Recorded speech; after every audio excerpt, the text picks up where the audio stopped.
Have you had to fight for your right to communicate? The Beastie Boys railed about partying, but I'm going to advocate for communicating.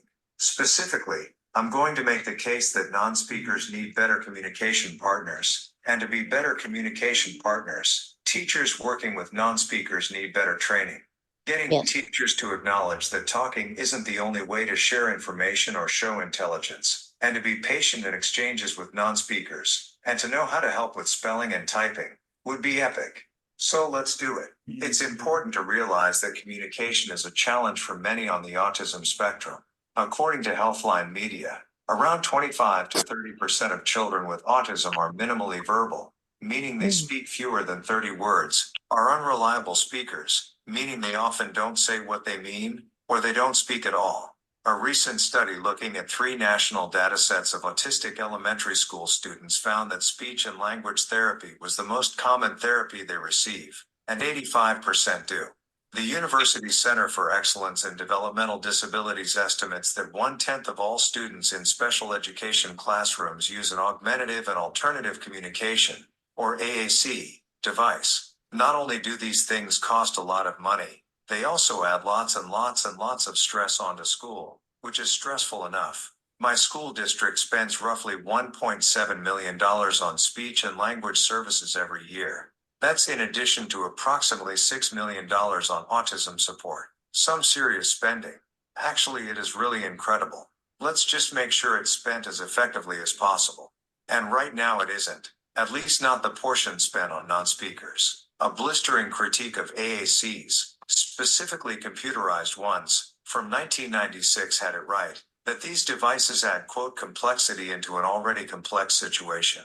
The education of a student with disabilities. I can share from experience that they are so complicated to use but don't let you actually communicate.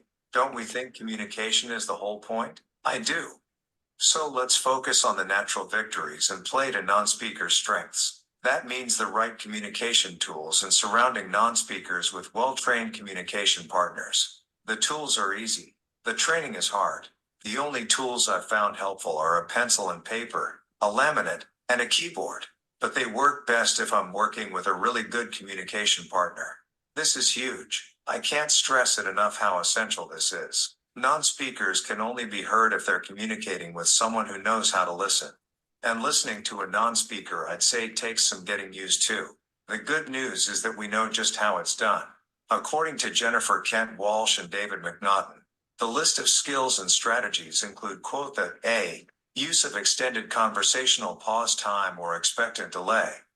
B, being responsive to communicative attempts. And the C, use of open-ended questions. These were published in 2005, the same year my sister was born.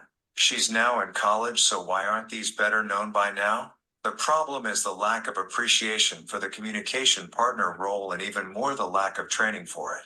The intermediate unit in my area, for example, offers 2 workshops on teaching students with autism. Neither one even mentions non-speakers or how to be a good communication partner. How is that even possible? Missed opportunities mean serious consequences for non-speakers, and that's unacceptable. So let's change this. To start, let's spread the word about the C4A Academy Elizabeth Bonker created. The site includes information about teaching non-speakers to type and, best of all, how to be a good communication partner. More information is available at the website on my slide. Be part of the Presuming Confidence, Non-Speakers Are Awesome revolution. Thank you.